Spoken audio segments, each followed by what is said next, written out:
I'm Sarah, 26 years old, and I never imagined that planning my dream wedding would turn into the most devastating betrayal of my life. When I discovered what my mother Linda had done with the $15,000 I'd saved for my special day, it wasn't just about the money.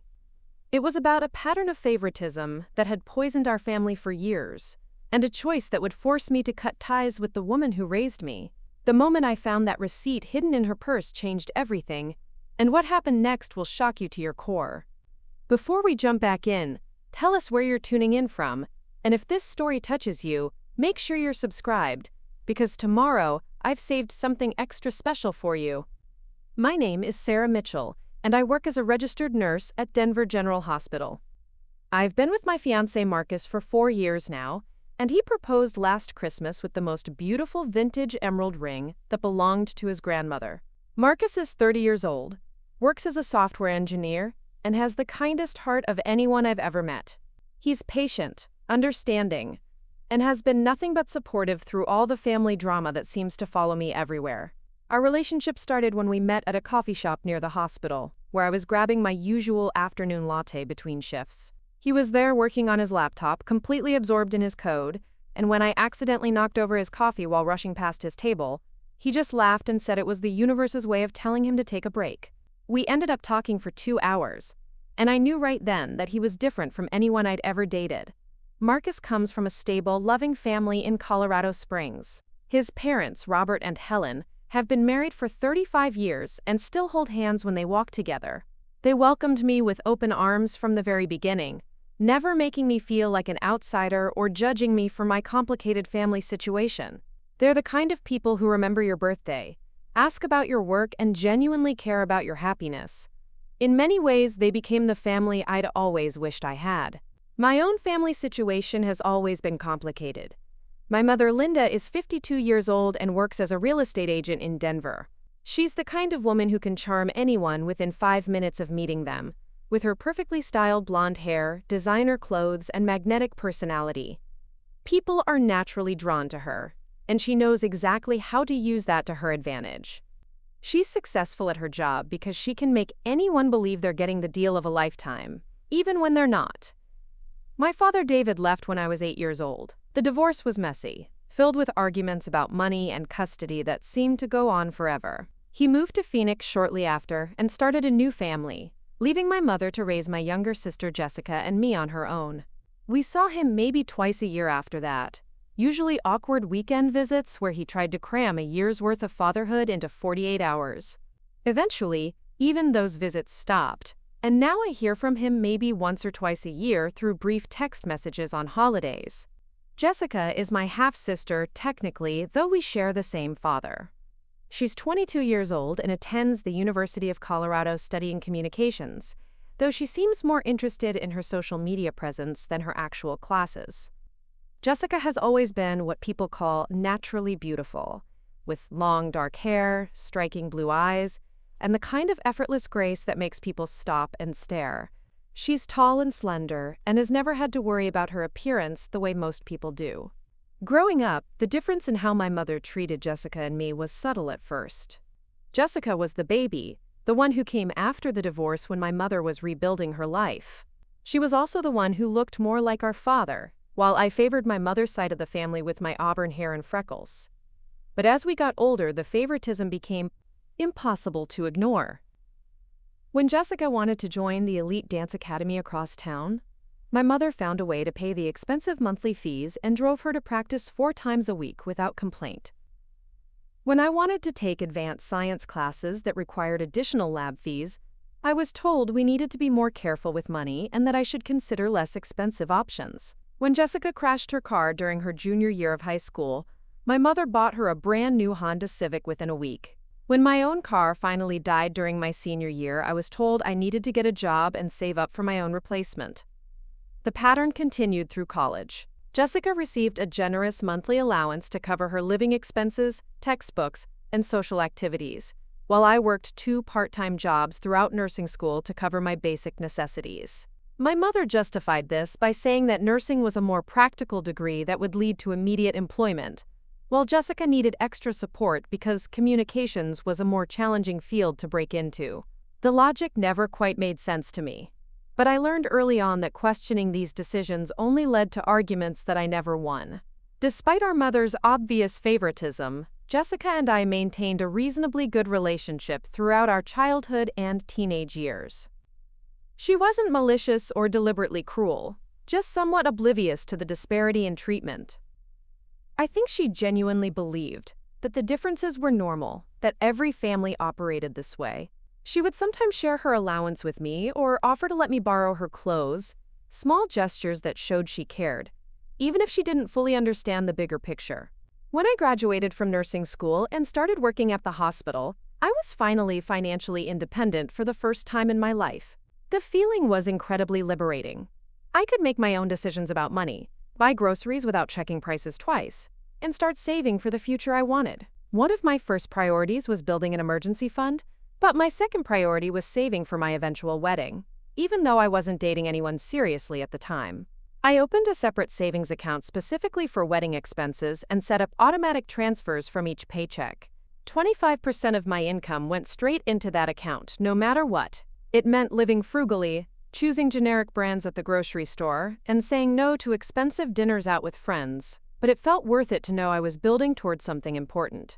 By the time Marcus proposed, I had saved just over $15,000, money that represented 3 years of careful budgeting and sacrifice. Marcus and I started planning our wedding immediately after getting engaged. We wanted something beautiful but modest, a celebration that reflected our values without putting us into debt.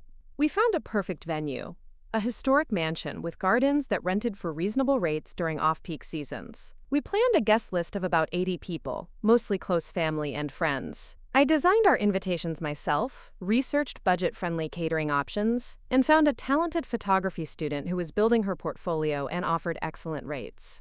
The $15,000 I had saved would cover almost everything: the venue rental, catering for 80 guests, photography, flowers, my dress, and Marcus's suit, with a little left over for our honeymoon. It wasn't going to be the most elaborate wedding ever, but it would be ours, paid for with money I had earned and saved through years of careful planning. My mother seemed genuinely excited about the wedding when we first announced our engagement.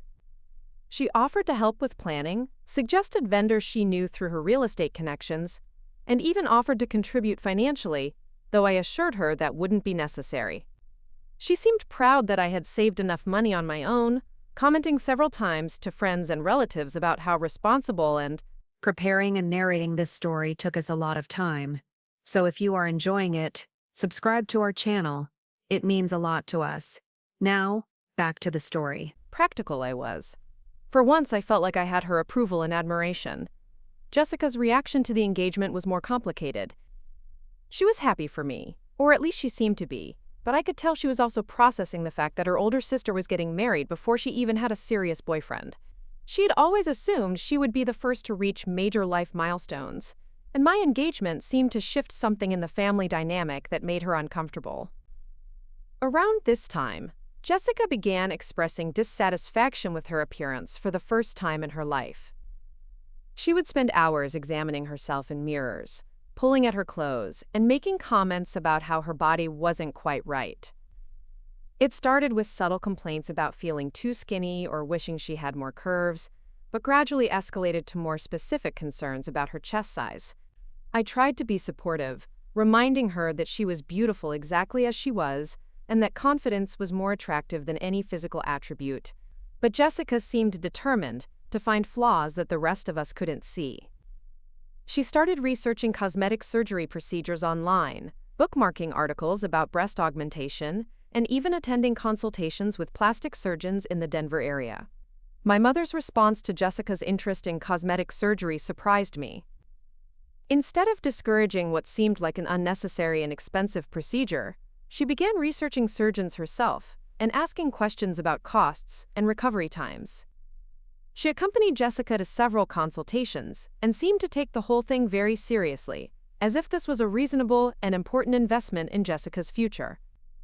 I found their conversations about the surgery unsettling, not because I was opposed to cosmetic surgery in general, but because Jessica's motivations seemed to stem from insecurity rather than genuine dissatisfaction. She was a beautiful young woman who had never lacked male attention, and the sudden focus on perceived physical flaws felt unhealthy to me. When I tried to express these concerns, both my mother and Jessica dismissed my opinions as jealousy or outdated thinking. The surgeon Jessica ultimately chose quoted a price of $18,000 for the procedure she wanted. It was a significant amount of money, more than most people have readily available, and certainly more than a college student could afford on her own. Jessica didn't have a job beyond occasional babysitting, and her monthly allowance from our mother was intended to cover basic living expenses, not major medical procedures. I assumed that the cost would be prohibitive, that Jessica would either have to wait until she graduated and found employment, or abandon the idea altogether. $18,000 was serious money, the kind of expense that required careful planning and substantial savings. I had worked for 3 years to save $15,000 for my wedding, and that was with a full-time salary and strict budgeting. But my mother surprised me by announcing that she had found a way to pay for Jessica's surgery. She had been saving money for a while, she explained, and had enough set aside to cover the procedure. She presented this as a graduation gift of sorts, an investment in Jessica's confidence and future happiness. The surgery was scheduled for early March, just 2 months before my wedding in May. I felt conflicted about the whole situation. Part of me was happy that Jessica would get something she clearly wanted very much. But another part of me couldn't help but compare this generous gift to the way my own major expenses had been handled throughout the years. $18,000 for cosmetic surgery seemed like an enormous expense, especially when I had been told repeatedly that money was tight whenever I needed financial support for school or other necessities. Marcus noticed my mixed feelings about the situation and encouraged me to have an honest conversation with my mother about my concerns. He pointed out that it was natural to feel some resentment about the disparity in financial support, and that addressing these feelings directly might help prevent them from affecting my relationship with both my mother and Jessica. I tried to approach the subject carefully during one of our regular Sunday dinners. I mentioned that while I was happy Jessica was getting something she wanted, the amount of money involved seemed significant, and I couldn't help but think about all the times I had been told that certain expenses weren't possible for our family. My mother's response was immediate and defensive. She reminded me that I was now an adult with my own income and responsibilities, while Jessica was still in school and dependent on family support. She pointed out that I had managed to save for my own wedding without needing help, which proved that I was capable and independent. The surgery, she explained, was different, because it was something Jessica couldn't possibly afford on her own, and it would benefit her for the rest of her life. The logic felt flawed to me, but I couldn't articulate exactly why without sounding petty or jealous. I dropped the subject and tried to focus on my own wedding planning, telling myself that my mother's financial decisions were her own business and that I should be grateful for my independence rather than resentful about past inequities. Jessica's surgery was scheduled for a Friday morning in early March. My mother took time off work to drive her to the surgical center and stay with her during recovery. I offered to help, thinking it was the right thing to do as a supportive older sister, but my mother assured me it wasn't necessary. She had everything under control, and Jessica would be more comfortable with just her there. The procedure went smoothly, according to my mother's updates. Jessica was recovering well, experiencing normal post-surgical discomfort, but pleased with the initial results. She would need several weeks of limited activity and careful wound care, but the surgeon was confident that she would heal properly and be completely recovered within a month or 2. During Jessica's recovery period, I noticed that my mother seemed somewhat stressed about money in a way that was unusual for her. She made comments about needing to pick up extra listings at work and mentioned putting off some home maintenance projects that she had previously planned. When I asked if everything was okay financially, she assured me that it was just temporary belt tightening, nothing to worry about. I had been planning to withdraw money from my wedding savings account to make deposits on various vendors as contracts were finalized. The venue required a final payment 6 weeks before the wedding date. The caterer needed confirmation numbers and payment 3 weeks in advance, and the photographer required her remaining balance 2 weeks before the event. I had carefully calculated these payment dates and amounts, ensuring that everything would be covered with room to spare. The first red flag came when I tried to access my savings account online to transfer money for the venue's final payment. The login process seemed to take longer than usual, and when I finally accessed my account, the balance showed $0.00. I stared at the screen for several minutes, certain there had been some kind of technical error. $15,000 doesn't just disappear from a bank account. I immediately called the bank's customer service line, expecting to learn about a system glitch or maintenance issue that would be resolved quickly. But the customer service representative confirmed that there had been a withdrawal of $15,000 from my account 2 weeks earlier. The withdrawal had been made in person at a branch location with proper identification and account access, so it was completely legitimate according to their records. My hands started shaking as the reality of the situation began to sink in. Only 2 people had access to that account: myself and my mother, who I had added as a joint account holder years earlier when I first opened it, thinking it would be helpful in case of emergencies. I had completely forgotten about her access because she had never used it, and I had never imagined she would withdraw money without discussing it with me first. I drove directly to my mother's house, my mind racing through possible explanations. Maybe there had been some kind of family emergency I didn't know about.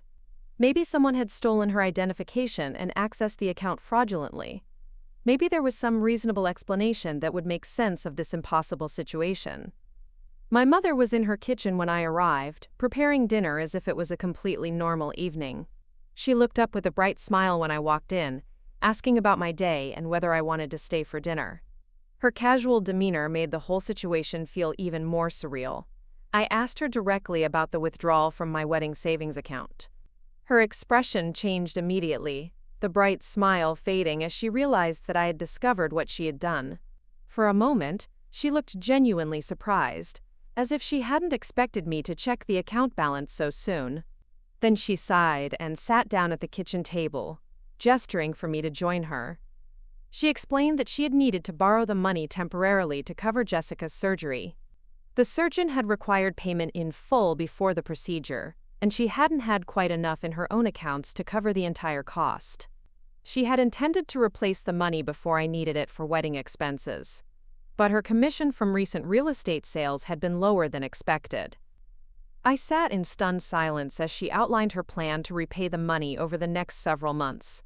She was confident that her spring and summer sales would provide enough income to restore my account well before the wedding.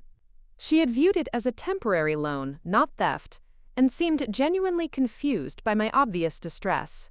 The casual way she discussed borrowing $15,000 from my wedding fund without permission was almost as shocking as the act itself. She seemed to believe that because she was my mother, and because the money was in an account she had access to, taking it for Jessica's surgery was a reasonable family decision. She appeared genuinely surprised that I was upset rather than understanding about the family emergency. I tried to explain that this wasn't a loan because I had never agreed to it, and that spending my wedding money on Jessica's cosmetic surgery felt like the ultimate expression of the favoritism I had experienced my entire life. My mother's response was to become defensive, accusing me of being selfish and materialistic. She pointed out that the surgery was important for Jessica's confidence and future relationships, while a wedding was just one day that didn't require such an elaborate celebration. The conversation escalated quickly into an argument unlike any we had ever had. All the years of swallowed resentment about unequal treatment came pouring out as I finally confronted the pattern of favoritism that had shaped our family dynamic. My mother alternated between defensive justifications and attempts to minimize the significance of her actions, never once acknowledging that she had crossed a serious boundary. When I threatened to report the unauthorized withdrawal to the bank as theft, my mother became genuinely angry. She reminded me that she was legally entitled to access the account as a joint holder, and that calling it theft was both inaccurate and vindictive. She accused me of trying to destroy our family over money, and suggested that my reaction proved I cared more about material things than about family relationships. I left her house that evening with our relationship fundamentally altered. The trust that forms the foundation of any healthy relationship had been completely shattered, and I wasn't sure it could ever be repaired. The woman who had raised me had prioritized my sister's wants over my needs in the most devastating way possible, and then acted as if I was wrong to be upset about it. Marcus was waiting for me when I got home, and I collapsed into his arms, finally allowing myself to cry about the full impact of what had happened. It wasn't just about the money. though $15,000 represented years of sacrifice and careful planning. It was about feeling valued and respected as a daughter, about being treated as an equal member of the family, about having my mother prioritize my happiness and dreams the same way she prioritized Jessica's. The immediate practical problem was figuring out how to pay for our wedding with just 2 months to go and no savings to cover the remaining expenses. We had already signed contracts with vendors, sent invitations to guests, and confirmed all the details. Canceling everything would be emotionally devastating and financially costly, as most of our deposits were non-refundable. Marcus immediately offered to use his own savings to cover the wedding costs, but I felt terrible about accepting his money for something I had planned to pay for myself.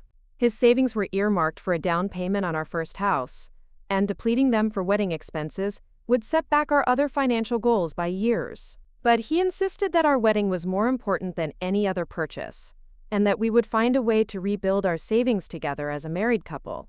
Over the following days, I received several calls from my mother, each one following a similar pattern.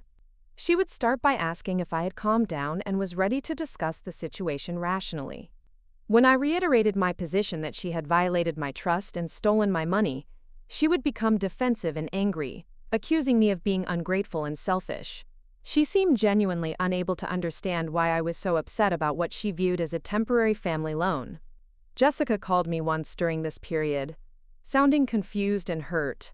She had overheard parts of my argument with our mother and knew that her surgery was somehow connected to my anger, but she didn't understand the details. When I explained that our mother had used my wedding savings to pay for the procedure without my knowledge or consent, Jessica was shocked. She insisted that she had never known where the money was coming from, and that she never would have agreed to the surgery if she had realized the cost to me. I believed Jessica when she said she hadn't known about the source of the money, but I also felt angry that she hadn't asked more questions about how our mother planned to afford such an expensive procedure. $18,000 was obviously a significant expense, and the fact that none of us had discussed where the money would come from felt like willful ignorance on everyone's part except mine. The week before my wedding, my mother made one final attempt to reconcile. She came to my apartment unannounced, bringing flowers and a card that contained a check for $5,000. She explained that it was partial repayment of the money she had borrowed, with the remainder to follow as her commission checks came in over the summer. She seemed to believe that this gesture would resolve our conflict and allow us to move forward as a family. But $5,000 wasn't $15,000. And the gesture felt more like an attempt to assuage her guilt than a genuine effort to make things right. More importantly, the money didn't address the underlying issue of trust and respect that had been damaged by her actions. I couldn't simply pretend that everything was normal, because she had returned a third of what she had taken. I told my mother that she wasn't welcome at my wedding. The decision was one of the hardest I had ever made, but I knew that having her there would taint what should be the happiest day of my life. Every time I looked at her, I would remember the betrayal, the years of favoritism, and the casual way she had dismissed my feelings about the whole situation.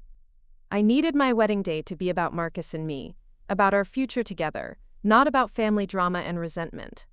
My mother's reaction to being disinvited was explosive. She accused me of being cruel and vindictive, of holding grudges that were inappropriate for adult family members. She threatened to tell everyone in our extended family about my behavior, portraying herself as the wronged party in our conflict. She even suggested that Marcus was influencing me against my family, an accusation that was both untrue and particularly hurtful. Jessica tried to mediate between us, suggesting compromises that might allow our mother to attend the wedding while acknowledging my hurt feelings.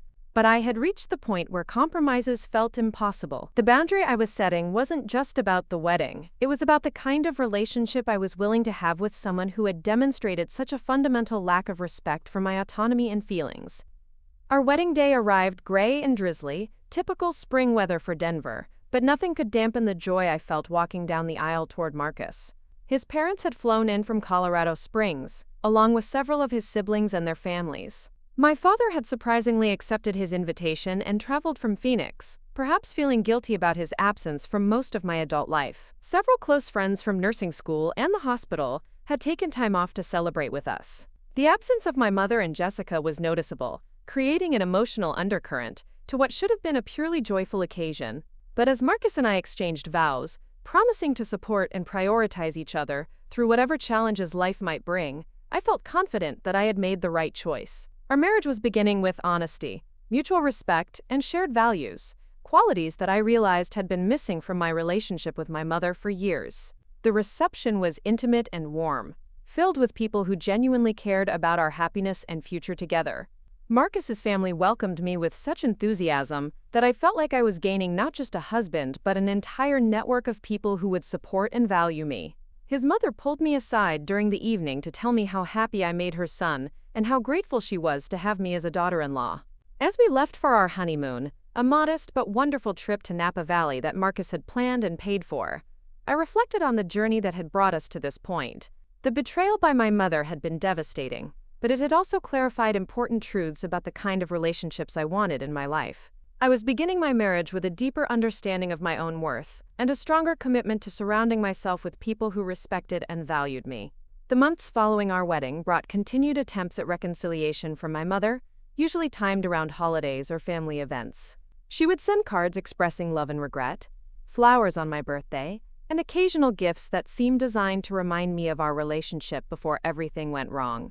But she never offered the genuine acknowledgement of wrongdoing that I needed to consider rebuilding our relationship. Jessica and I maintained sporadic contact, though our relationship remained strained by the circumstances surrounding her surgery and our mother's behavior. She seemed caught between loyalty to our mother and understanding of my position, unable to fully commit to either side. I felt sympathy for her difficult position, but I also couldn't ignore the role that her unconscious acceptance of favoritism had played in enabling our mother's behavior over the years. 6 months into our marriage, I received a phone call that would change everything. It was from Detective Maria Sanchez of the Denver Police Department, and she was calling about my mother. Linda had been arrested for embezzlement from her real estate company, charged with stealing over $40,000 from client escrow accounts over a period of 18 months. The news hit me like a physical blow, even though our relationship had been fractured since the wedding incident. The detective explained that during their investigation, they had discovered a pattern of financial irregularities that extended beyond the real estate thefts. My mother had been living well beyond her means for years, using credit cards, loans, and apparently stolen funds to maintain her lifestyle and support Jessica's expensive tastes. The $18,000 for Jessica's surgery had been just one piece of a much larger puzzle of financial deception. Marcus held my hand as I processed this information over the phone. The detective was calling because my mother had listed me as an emergency contact, and they needed someone to make arrangements for her care while she awaited trial. Despite everything that had happened between us, I was still her next of kin, still legally responsible for making decisions if she couldn't make them herself. I agreed to meet with Detective Sanchez the following day to learn more about the charges and what would happen next. As I hung up the phone, I felt a complex mix of emotions. There was vindication in learning that my mother's financial problems had been real, that her theft of my wedding money hadn't been an isolated incident of poor judgment, but part of a larger pattern of criminal behavior. But there was also sadness and a strange sense of guilt, as if I should have seen the signs earlier and somehow prevented this outcome. The next morning, Marcus accompanied me to the police station, where Detective Sanchez laid out the full scope of my mother's crimes. She had been systematically stealing from client accounts for over a year, taking small amounts that she apparently thought wouldn't be noticed immediately. The money had been used for everything from Jessica's surgery to expensive clothes, luxury vacations, and monthly payments on credit cards that were maxed out beyond her ability to repay. The detective showed me bank records and financial documents that painted a picture of someone living completely beyond her means while presenting a facade of success and stability. My mother's actual income from real estate sales had been declining for several years due to increased competition and changing market conditions, but she had continued spending as if nothing had changed. The theft from my wedding account had been just one desperate attempt to cover mounting debts and maintain appearances. Jessica was devastated when I called to tell her about the arrest. She had been completely unaware of our mother's financial crimes, though in retrospect, some things began to make sense. The expensive gifts, the willingness to pay for cosmetic surgery, the sudden stress about money that our mother had displayed after the procedure. Jessica had accepted these things without question, trusting that our mother had legitimate means to afford the lifestyle she was providing.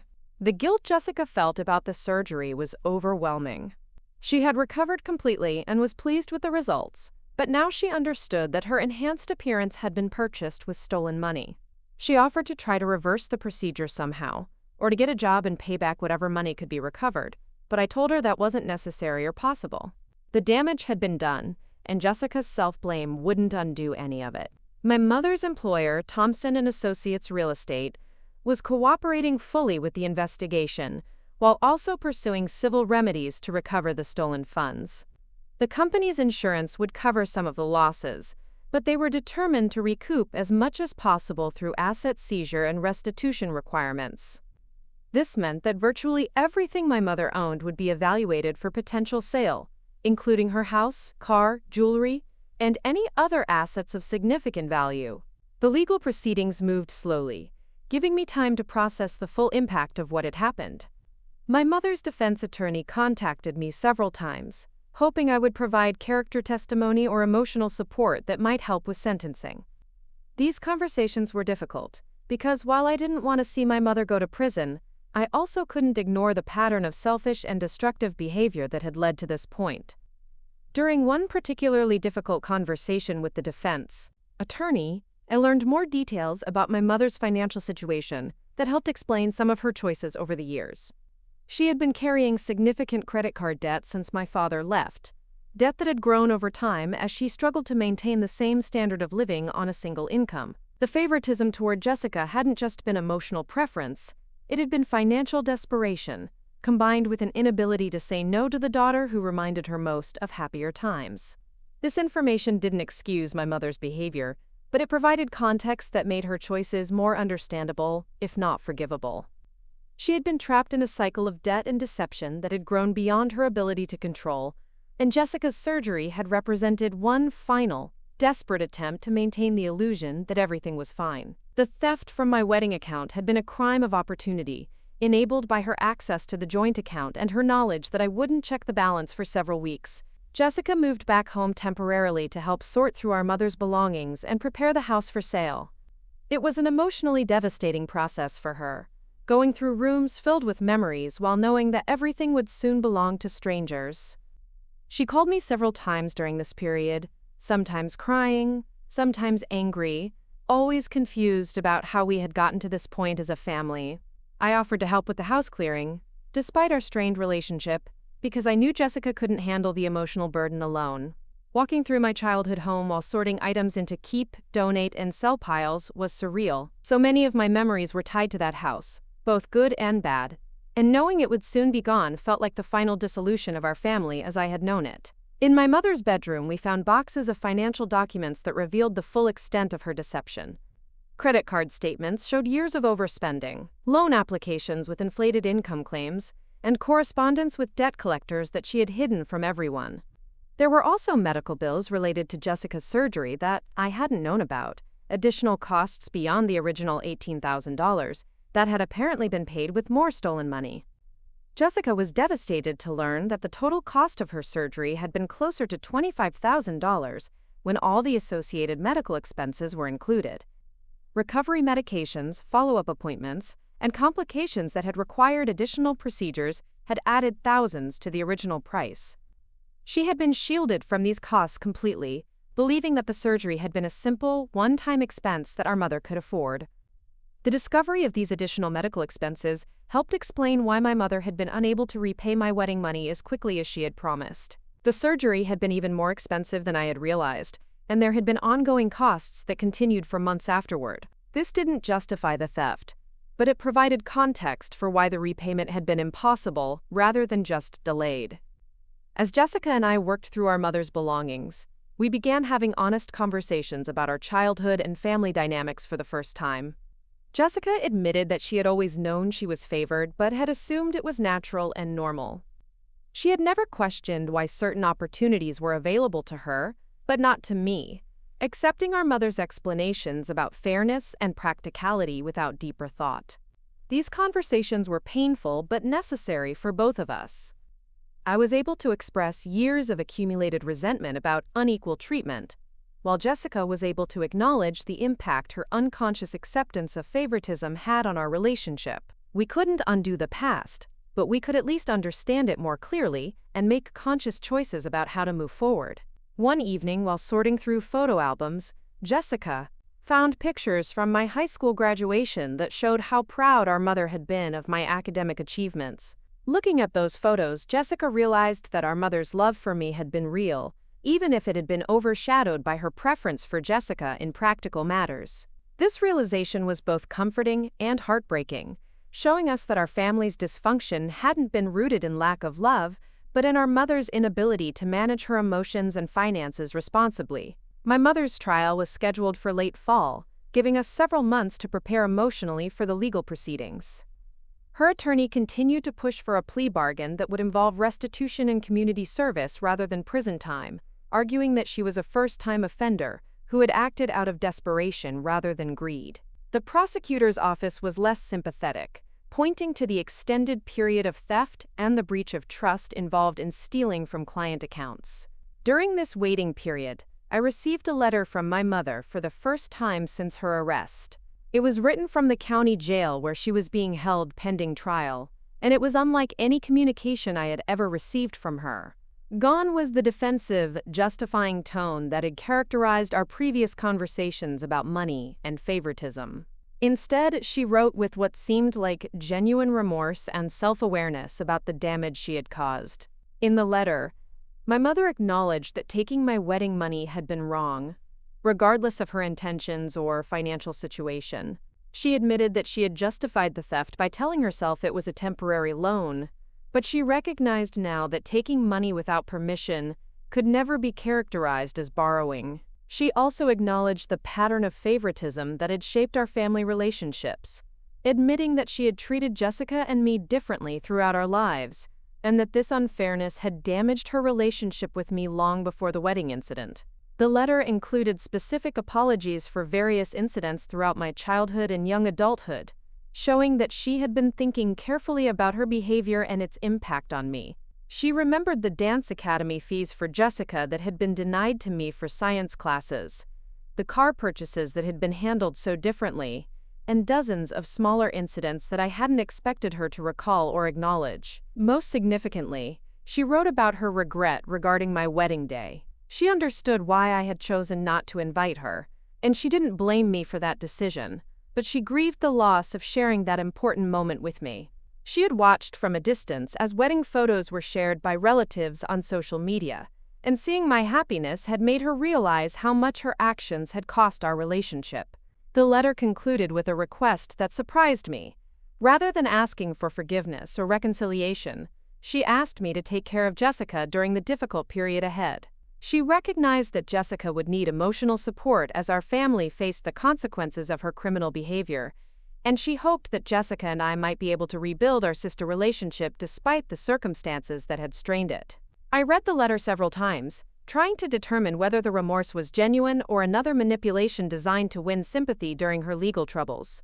Marcus read it as well and pointed out that the tone was different from previous communications, more focused on acknowledging harm than on defending actions.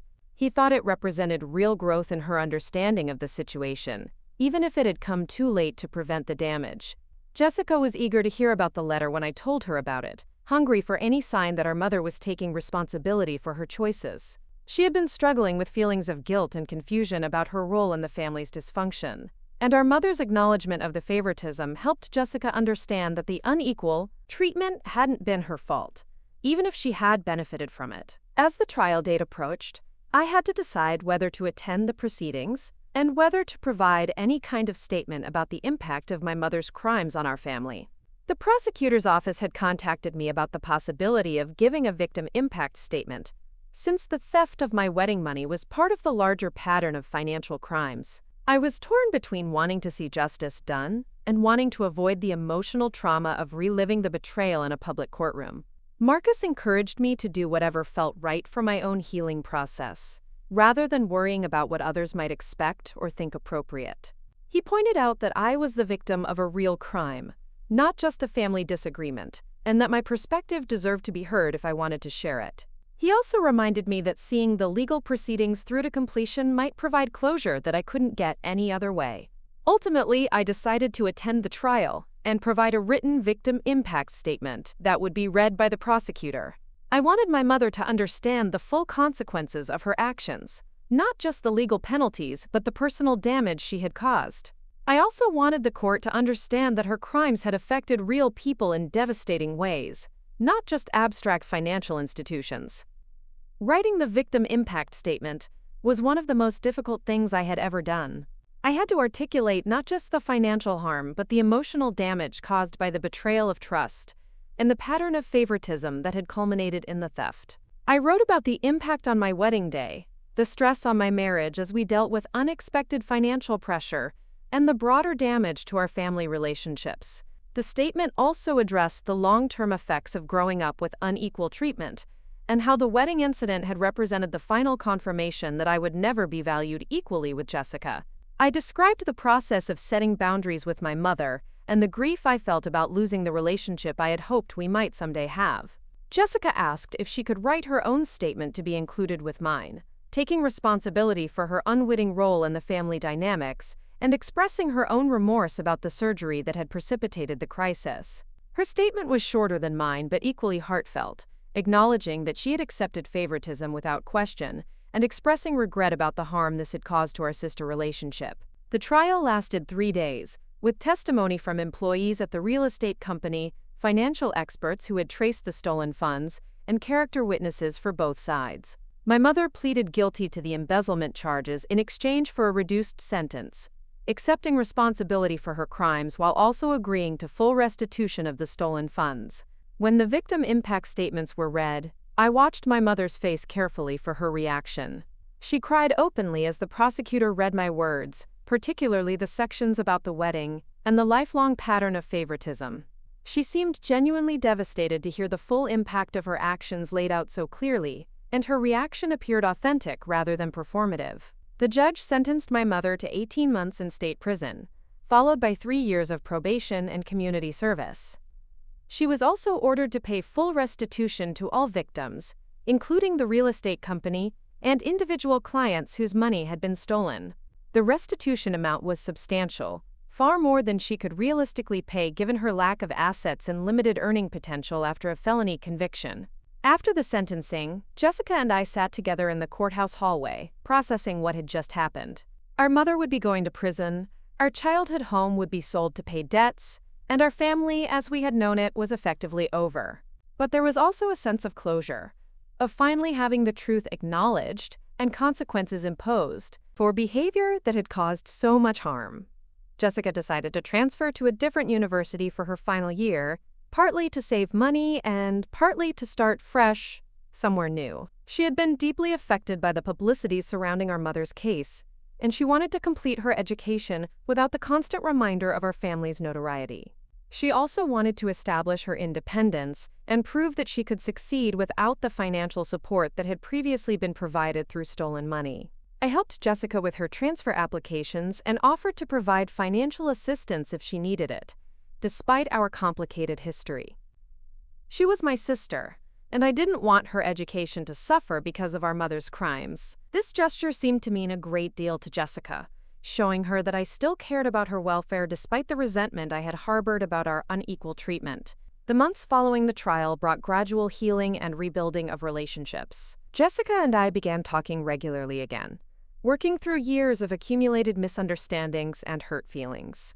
She was making genuine efforts to understand her privilege and to take responsibility for her role in perpetuating harmful family dynamics, even if that role had been largely unconscious. My relationship with my mother remained severed during her incarceration, though I occasionally received letters that continued the theme of remorse and self-reflection that had characterized her correspondence since her arrest. I wasn't ready to respond to these letters or to visit her in prison, but I kept them, thinking that someday I might want to refer back to them if I decided to attempt reconciliation. Marcus remained supportive throughout this entire ordeal, never pressuring me to forgive or reconcile, but always encouraging me to make choices that would support my own emotional well-being. His family continued to welcome me warmly, providing the stable family relationships that I had never experienced with my own relatives. Their acceptance and love helped me understand what healthy family dynamics looked like, and gave me hope for the family that Marcus and I might build together. One unexpected consequence of the trial was that I began receiving contact from other people who had experienced similar family financial betrayals. Apparently, my victim impact statement had been shared online by someone who attended the trial, and it resonated with many people who had experienced theft or financial manipulation by family members. These connections helped me realize that family financial abuse was more common than I had realized, and that my experience, while deeply personal, was part of a broader pattern of harmful behavior that affected many families. Some of these contacts led to lasting friendships with people who understood the complex emotions involved in holding family members accountable for serious wrongdoing. These relationships provided support and validation that helped me process my own experience, while also giving me perspective on the different ways families can navigate financial betrayal and its aftermath. As we approached the first anniversary of my mother's sentencing, I began considering whether I wanted to maintain the complete separation that had characterized our relationship since her arrest. The letters from prison had continued, and they seemed to show genuine growth and self-awareness that hadn't existed before her legal troubles. Jessica encouraged me to consider at least opening communication, arguing that our mother's imprisonment had forced her to confront realities about herself that she had previously avoided.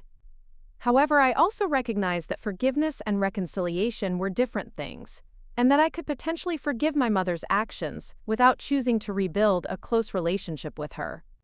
The pattern of favoritism and financial irresponsibility had been long-standing, and I wasn't confident that prison had fundamentally changed the underlying personality traits that had led to these problems. Marcus and I had also begun discussing starting our own family, and I knew that any relationship with my mother would need to be evaluated in terms of what kind of grandmother she might be to our future children. The favoritism that had characterized her treatment of Jessica and me made me concerned about how she might interact with grandchildren, and I wasn't willing to subject my own children to the kind of unequal treatment that had damaged my self-esteem and relationship with my sister. The financial restitution process was moving slowly, with my mother's assets being liquidated to pay back as much as possible to the victims of her crimes.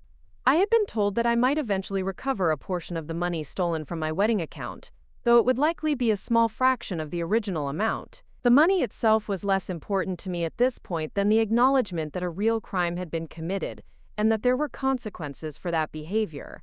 Jessica's transformation during this period was remarkable to witness. She had taken a part-time job to help pay for her final year of school, was seeing a counselor to process her feelings about our family situation, and was making conscious efforts to understand and address the privilege she had previously taken for granted.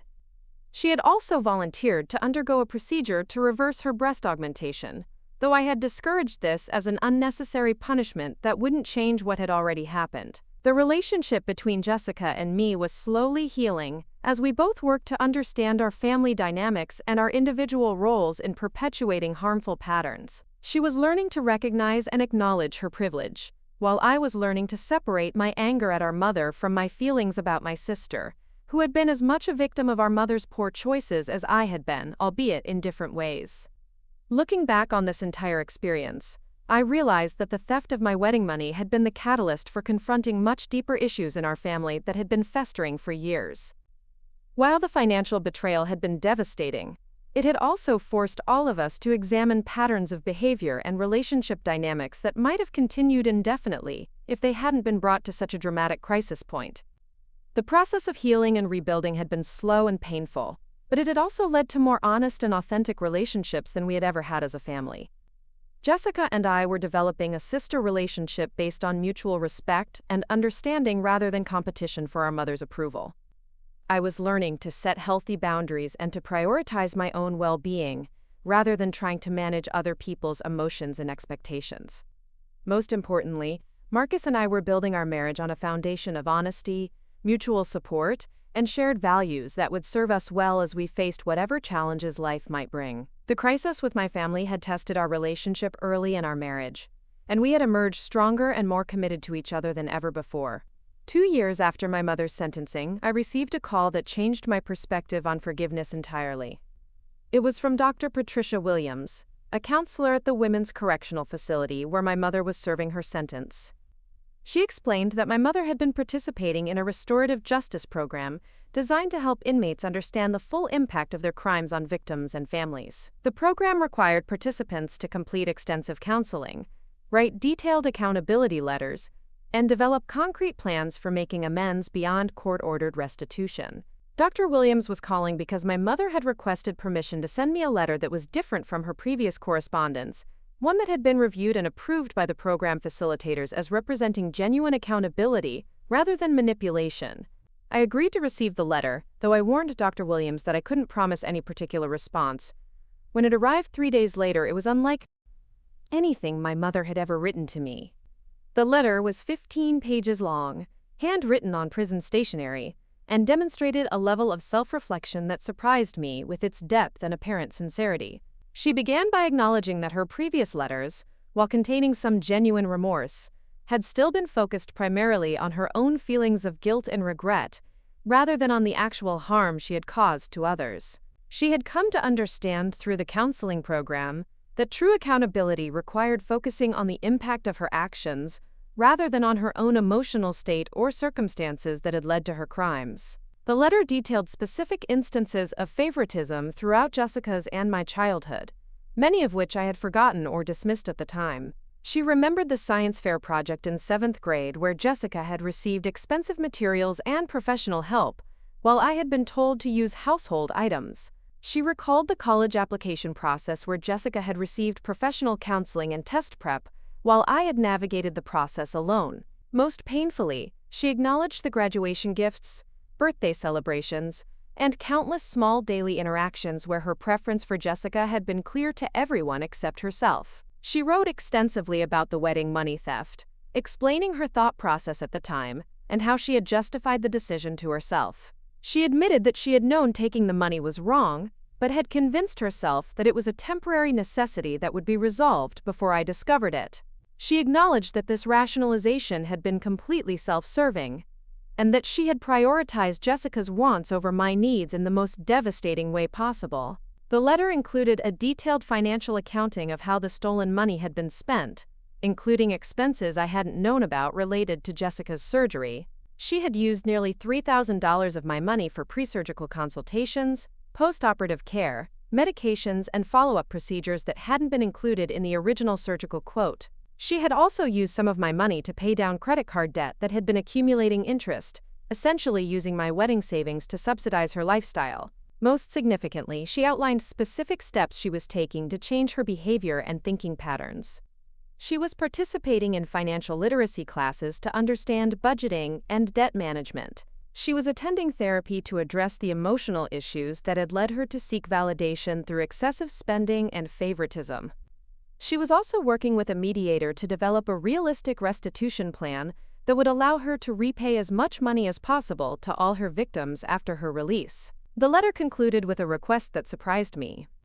Rather than asking for immediate forgiveness or a visit, she asked for permission to continue writing occasional updates about her progress in counseling and her restitution efforts. She wanted to demonstrate through actions over time that her remorse was genuine and that she was capable of sustained change. She specifically stated that she didn't expect a response to her letters, and that she understood if I chose not to read them, but that she hoped I would allow her to document her efforts at accountability.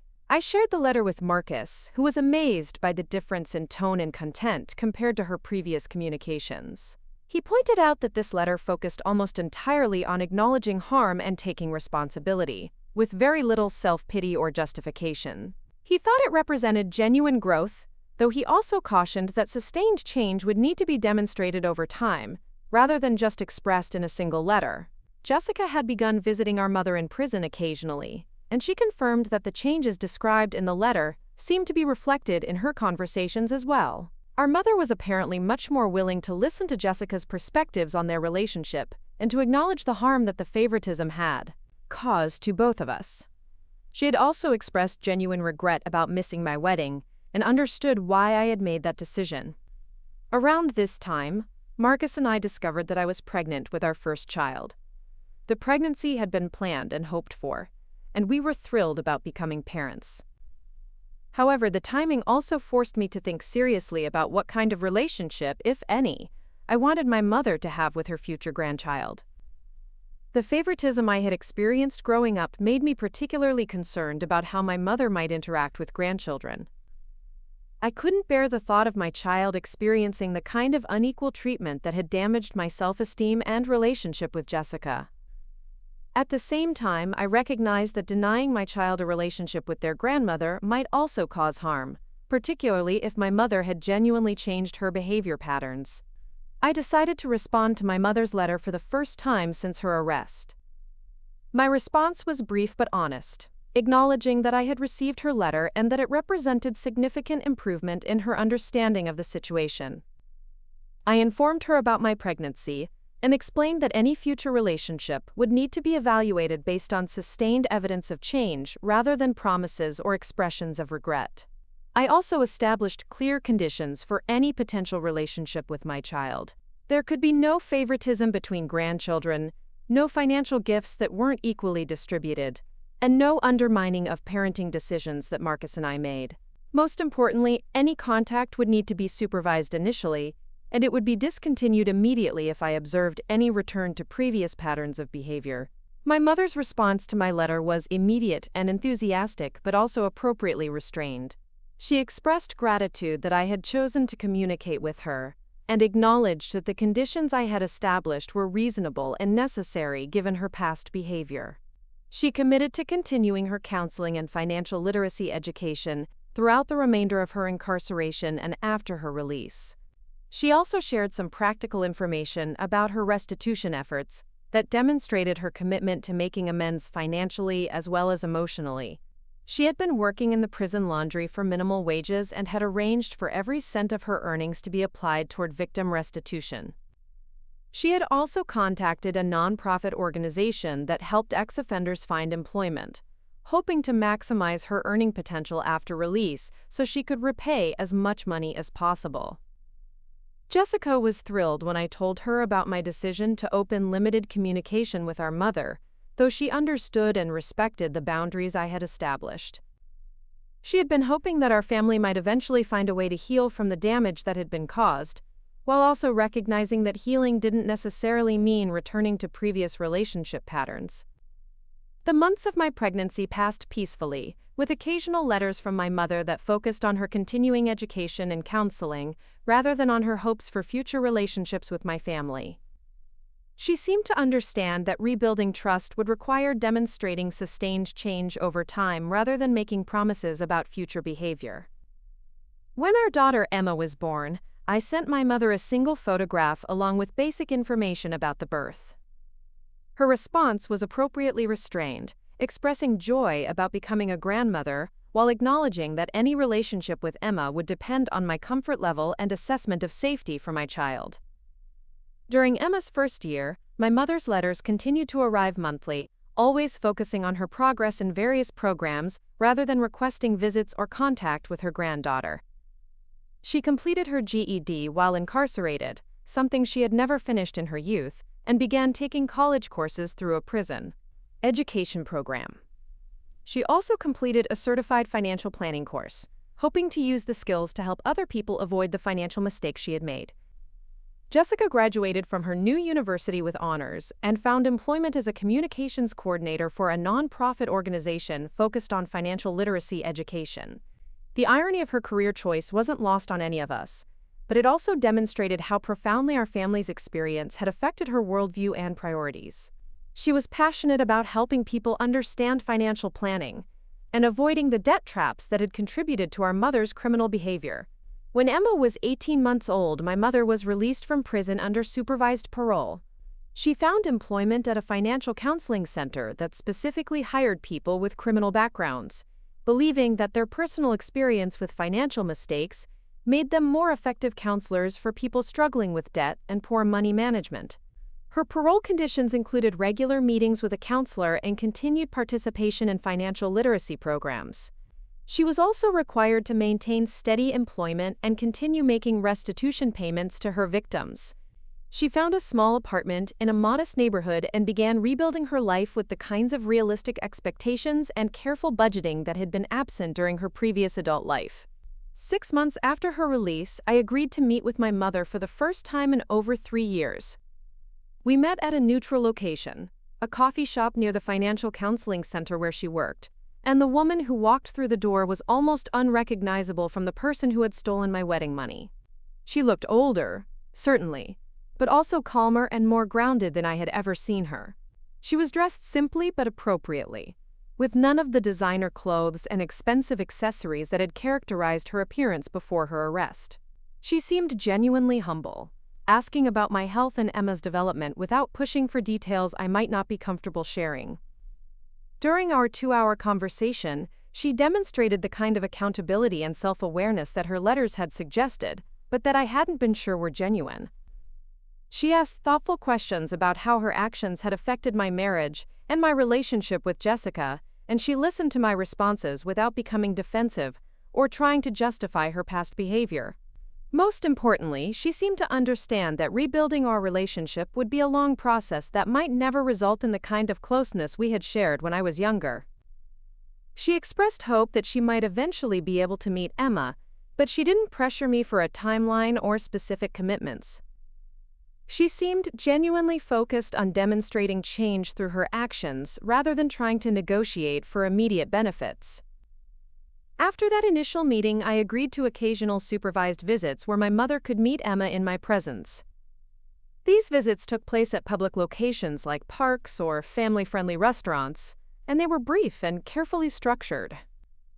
My mother was appropriately respectful of my parenting decisions and showed no signs of the favoritism that had characterized her previous relationships with grandchildren.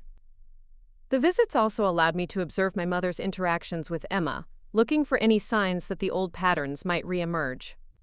To my surprise and relief, she seemed genuinely different in her approach to relationships. She was patient and attentive with Emma without being overwhelming, and she asked for my permission before offering toys or treats rather than assuming she had the right to make independent decisions about my child. Jessica began joining these visits occasionally, bringing her own perspective on our mother's apparent changes.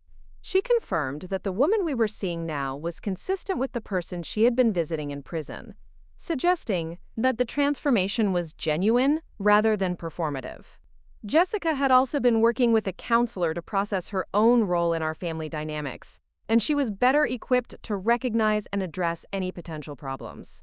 When Emma turned 2, I allowed my mother to attend her birthday party, though with clear boundaries about gift-giving and behavior expectations. She brought a modest, age-appropriate toy that was similar to gifts from other relatives, and she participated in the celebration without trying to dominate attention or create special moments with Emma that excluded other family members. The party was significant because it was the first time my mother had been present for a major family milestone since my wedding 3 years earlier. Her behavior was exemplary throughout the event, and she seemed genuinely grateful to be included rather than entitled to special treatment or recognition as the grandmother. Marcus's family had been cautiously supportive of my decision to allow limited contact between my mother and Emma, though they remained protective and watchful during interactions. They had seen the damage that my mother's previous behavior had caused, and they were committed to helping me maintain appropriate boundaries while also supporting whatever decisions I made about family relationships. The financial restitution process was ongoing, with my mother making regular payments from her modest salary at the counseling center. I had received approximately $4,000 of the original $15,000 that had been stolen, and I was told that additional payments would continue for several years. The money itself was less important than the demonstration that she was taking concrete steps to repair the harm she had caused. As Emma grew older and more verbal, I began observing her interactions with my mother more carefully, looking for any signs that favoritism might be developing. When Jessica eventually had children of her own, this would become an even more important consideration, as the true test of change would be how my mother treated multiple grandchildren over time. For now, the limited relationship seemed to be working for everyone involved. My mother had the opportunity to know her granddaughter within appropriate boundaries. Emma had another loving adult in her life who could contribute positively to her development, and I had been able to model forgiveness and second chances while still maintaining necessary protections for my family. The healing process had been slow and required constant vigilance, but it had also demonstrated that people could change fundamentally when they were willing to do the hard work of examining their behavior and its impact on others. My mother's transformation hadn't erased the harm she had caused, but it had created the possibility for new, healthier relationships based on mutual respect and accountability. Looking back on the entire experience, from the devastating discovery of the theft to the gradual rebuilding of limited family relationships, I realized that the crisis had ultimately led to more authentic connections than we had ever had before. The favoritism and financial irresponsibility that had characterized our family for years had been exposed and addressed, creating space for honest communication and genuine change. Jessica and I had developed a strong sister relationship based on mutual understanding and respect rather than competition for parental approval. Marcus and I had built our marriage on a foundation of honesty and shared values that had been tested and strengthened by the challenges we had faced together. And my mother had been forced to confront the consequences of her choices in a way that had led to genuine accountability and growth.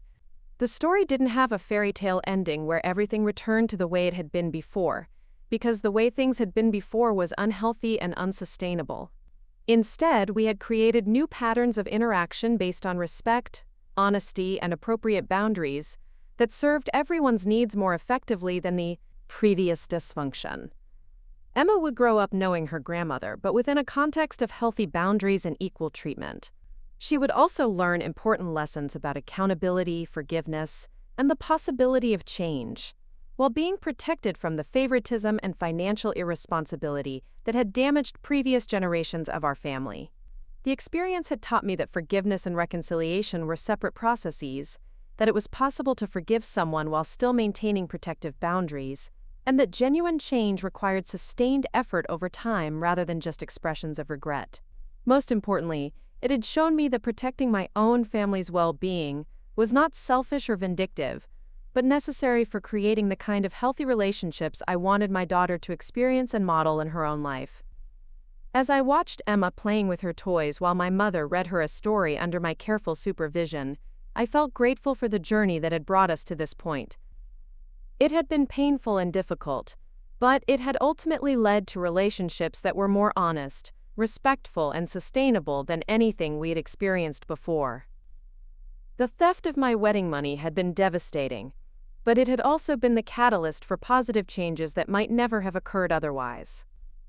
The road ahead would continue to require vigilance and careful boundary setting, but I was confident that we had created a foundation for healthy family relationships that would serve Emma well as she grew up. She would know that love didn't require accepting harmful behavior, that people could change when they chose to do the work, and that forgiveness was possible without sacrificing safety or self-respect. Up next, you've got 2 more standout stories right on your screen. If this one hit the mark, you won't want to pass these up. Just click and check them out.